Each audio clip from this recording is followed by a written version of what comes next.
అండి. నమస్తే. నేను మీ లక్ష్మీ చౌదరిని. వెల్కమ్ టు మిస్టరీ మధురిమలు తెలుగు ఆడియో స్టోరీస్. ఛానల్ని సపోర్ట్ చేస్తున్న ప్రతి ఒక్కరికి థ్యాంక్ యూ సో మచ్. మాది కొరను ప్రణయం పార్ట్ 194తో మీ ముందుకు వచ్చేసాను. కథలోకి వెళ్లే ముందు లైక్స్, హైప్స్ ఇవ్వడం మర్చిపోకండి. మీ విలువైన లైక్స్, హైప్స్ మాకెంతో ఉపయోగం. ఇక కథలోకి వెళ్ళిపోదాం.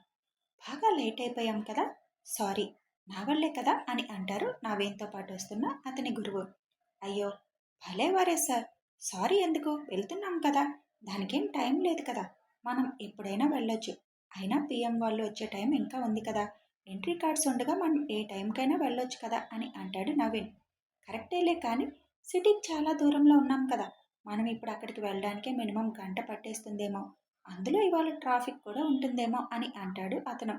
ఇవాళ ట్రాఫిక్ ఉండదు సార్, ఎక్కడికక్కడ పోలీసులు క్లియర్ చేసేస్తూ ఉంటారు, ఎందుకంటే అతిథులు వచ్చే సమయం కదా, ట్రాఫిక్ని ఎక్కువ ఉండనివ్వరులేండి, వెళ్ళిపోతాం మనం, కంగారు పడకండి అని అంటాడు నవీన్. నేను అసలు వాళ్ళు ఇంత దూరంలో ఉన్నారనుకోలేదు, అనుకుని ఉంటే మనం అక్కడ దగ్గరలోనే హోటల్లో స్టే చేసేవాళ్ళం, ఇక్కడి వరకు వచ్చేవాళ్ళం కాదు, దగ్గరే అని మా బంధువులు చెప్పిన మాట విని మిమ్మల్ని కూడా తీసుకువచ్చాను అని ఆయన అంటుంటే, ఎందుకు సార్ అన్నిసార్లు మీరు ఎక్స్ప్లెనేషన్ ఇస్తున్నారు, మనమేం ప్రాజెక్ట్ ప్రజెంట్ చేయడానికి లేకపోతే ఇంకెందుకో వెళ్ళడం లేదు కదా, ఊరక అటెండ్ అవ్వడానికి, కొత్త విషయాలు తెలుసుకోవడానికి కదా వెళ్తున్నాం, అదేమీ టైం లిమిట్ లేదు కదా అని అంటుంది గడ్డిపరక. అది నిజమేలే అని కొంచెం ఫాస్ట్గా పోనివ్వయ్యా అని అంటాడు డ్రైవర్తో.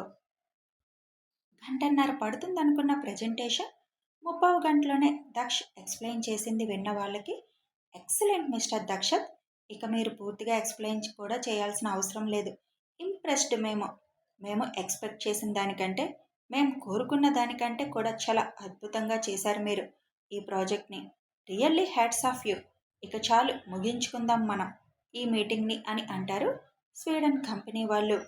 థ్యాంక్ యూ అని చిన్న స్మైల్తో అనగానే వెంటనే మిగతా ఫార్మాలిటీస్ పూర్తి చేసేసి ప్రాజెక్ట్ని సక్సెస్ఫుల్గా దక్ష్ వాళ్ళకి అందజేస్తాడు. దక్షతో పాటు మేనేజర్ కూడా అక్కడ ఉంటాడు. వాళ్ళు కూడా తాము చేయవలసిన ప్రాసెస్ కంప్లీట్ చేసేసి, మనం కూడా సమ్మిట్ దగ్గరికి వెళ్దామా మిస్టర్ దక్షత్, మేము కూడా 10 నిమిషాలు అక్కడ మాట్లాడే అవకాశం ఉంది, తప్పకుండా మీ కంపెనీ పేరుని మిమ్మల్ని అక్కడ ప్రస్తావించాలి అనుకుంటున్నాం అని అంటాడు Sweden company CEO. Thank you sir, మీరు పదండి, నాకు కొంచెం పనుంది, అది చూసుకొని వస్తాను అని ఇక క్షణం కూడా అక్కడ ఉండకుండా తన మనసు పెడుతున్న అలజడికి సమాధానం వెతుక్కుంటూ వెంటనే ఫోన్లో భూమి ట్రాకర్ ఆన్ చేస్తాడు. అది చూసిన దక్ష్ కనుబొమ్మలు ముడిపడతాయి. వెంటనే అద్దు వాళ్ళకి ఫోన్ చేస్తాడు.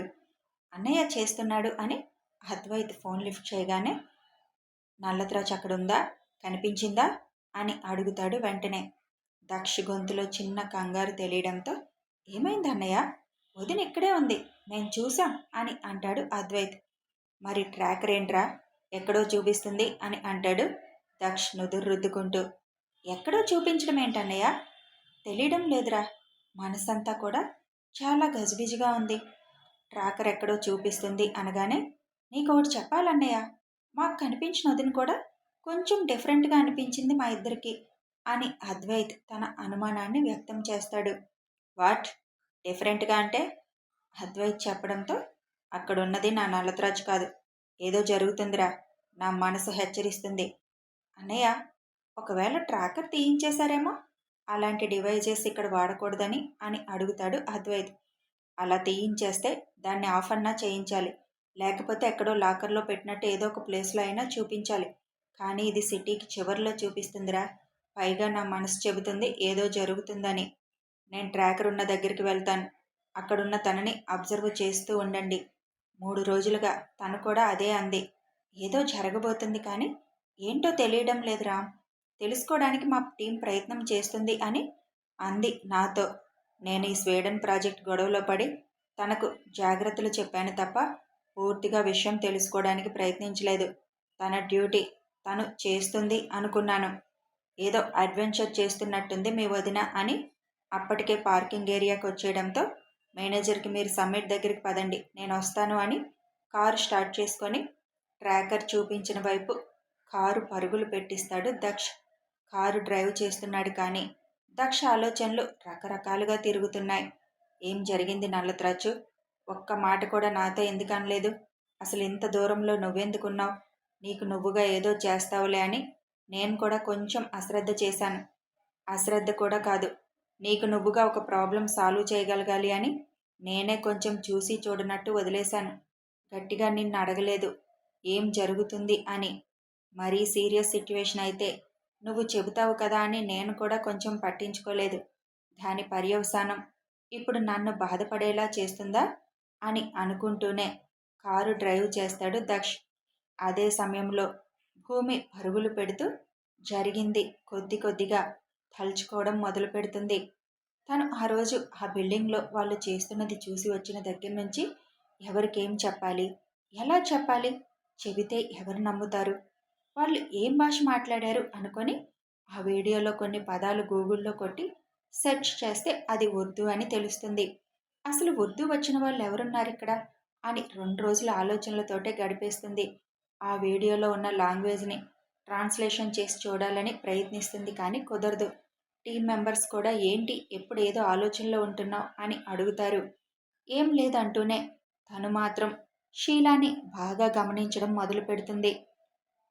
ఒకరోజు దక్షిణ కూడా అడుగుతుంది, మీకు ఉర్దూ వచ్చా అని. ఒకవేళ వచ్చు అని చెబితే ఆ వీడియో పంపించేదేమో, అలా దక్షకి విషయం తెలిసేది. కానీ నాకు ఉర్దూ రాదమ్మా, హిందీ, ఇంగ్లీష్, తెలుగు, ఫ్రెంచ్ మాత్రమే వచ్చు అని అంటాడు దక్ష్. అయినా ఇప్పుడు నీకు ఉర్దూ ఎందుకు అని అడుగుతాడు. ఏం లేదు, మా రూమ్మేట్ ఆ భాషలోనే మాట్లాడుతుంది, ఏం మాట్లాడుతుందో తెలుసుకుందామనిలే అని అనగానే మరీ ఎక్కువ తన గురించి ఆలోచించుకో అంటాడు. ఆ క్షణం వాళ్ళు ఏం చేయబోతున్నారు అనేది దక్షకి తెలియక అప్పటికే 5 రోజులు గడిచిపోతుంది కానీ ఏ క్లూ దొరకకపోవడంతో 10 రోజులు మాత్రమే అన్న వాళ్ళు మాట్లాడిన మాట గుర్తుకు రాగానే ఇక ఏదో ఒకటి చేయాలి, ఎవరో ఒకరి సహాయం తీసుకోవాలి. ఇలా నేను ఒక్కదాన్నే ప్రయత్నం చేస్తే ప్రాబ్లం అయిపోతుంది.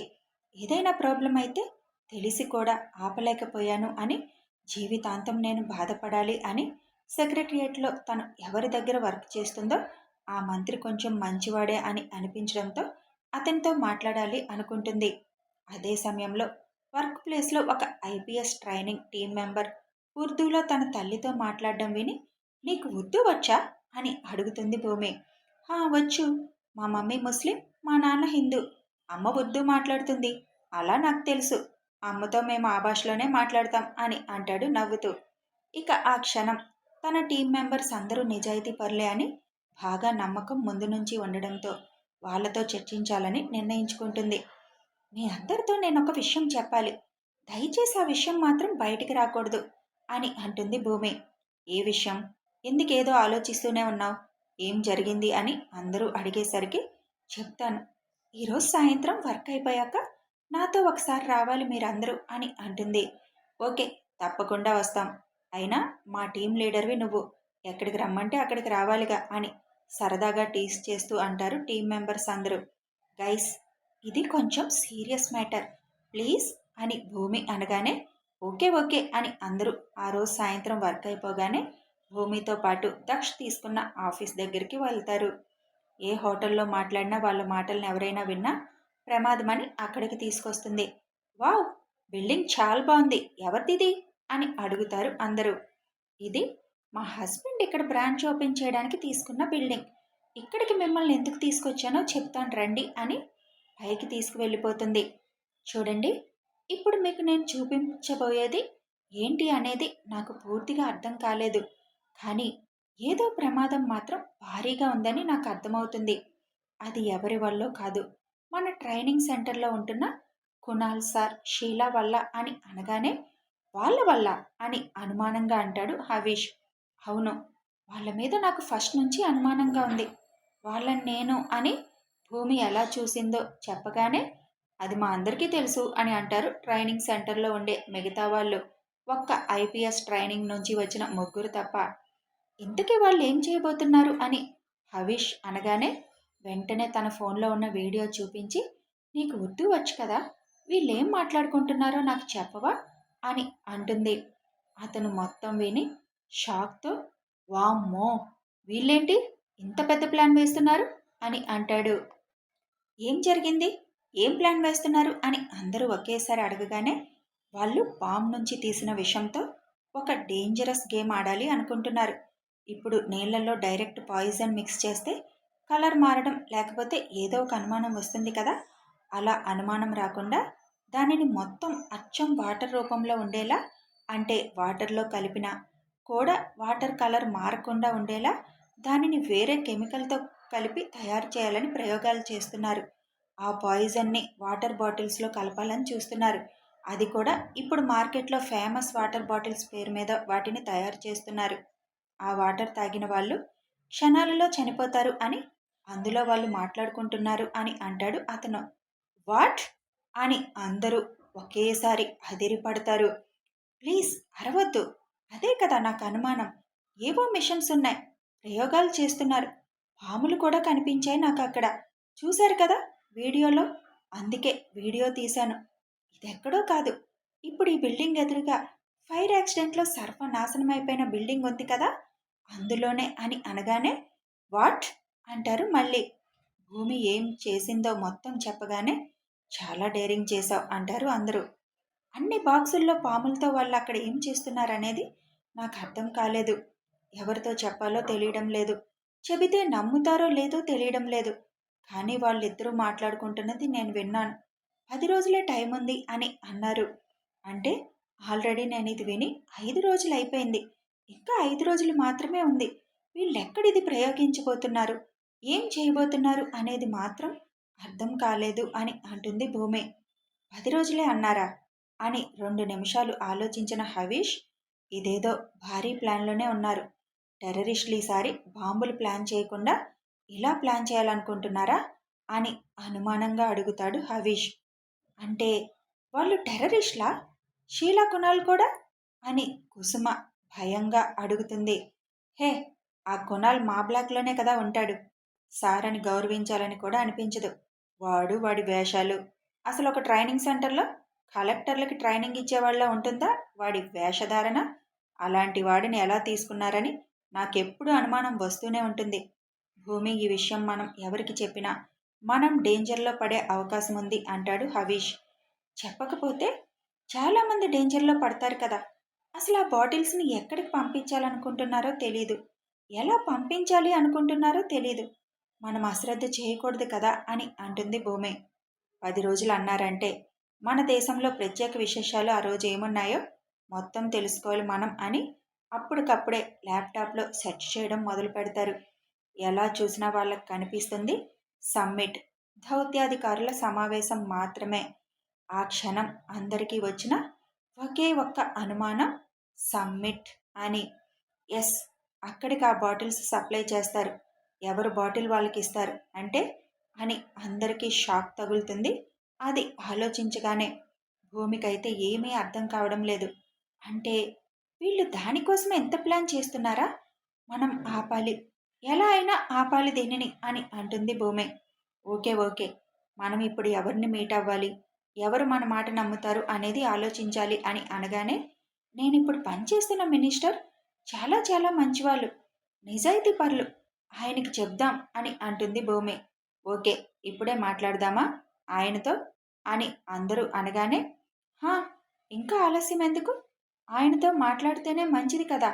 సరే పదండి వెళ్దాం అని అక్కడి నుంచి బయలుదేరి వాళ్ళు వెళుతుండగానే ఆ ఎదురు బిల్డింగ్లోనే ఉన్న కునాల్ సీసీ ఫుటేజ్ చూస్తూ భూమి వాళ్ళు ఎదురు బిల్డింగ్లో నుంచి వెళ్ళడం చూసి, వీళ్ళందరూ ఇక్కడికి ఎందుకు వచ్చారు, అసలు ఈ బిల్డింగ్ ఎవరిది అని ఆలోచించడం మొదలు పెడతాడు.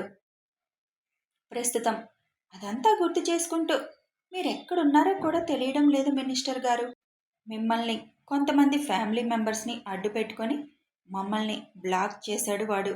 ఇప్పుడు మిమ్మల్ని కాపాడుకోవాలి, జనాల్ని కాపాడుకోవాలి, ఎలాగో అర్థం కావడం లేదు అని ముందుకు పరుగు పెడుతున్న భూమికి రోడ్డు కనిపించడంతో ఆనందం వచ్చేస్తుంది.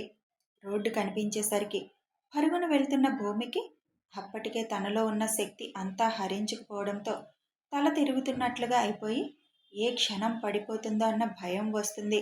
కేవలం అందరినీ కాపాడాలి అన్న చిన్న ఆశతో ముందుకి మాత్రం అడుగులు వేస్తూ రోడ్డు ఎక్కగానే ఇక అక్కడ చుట్టూ చూసేసరికి దరిదాపుల్లో ఎలాంటి వెహికల్ వస్తున్నట్లు కనిపించకపోవడంతో నీరసంగా ముందుకు అడుగులు వేస్తూ తల తిరిగేసరికి కింద పడిపోతుంది భూమి. కథ కొనసాగుతుంది. మరి భూమి అనుకున్నది చేయగలుగుతుందా? ఆపగలుగుతుందా? దక్ష్ భూమిని చేరుతాడా? తెలియాలి అంటే ఫాలో అయిపోండి. వీడియో నచ్చితే లైక్ చేయండి, షేర్ చేయండి, కామెంట్ చేయండి, సబ్స్క్రైబ్ చేసుకొని సపోర్ట్ చేయండి. Thanks for watching.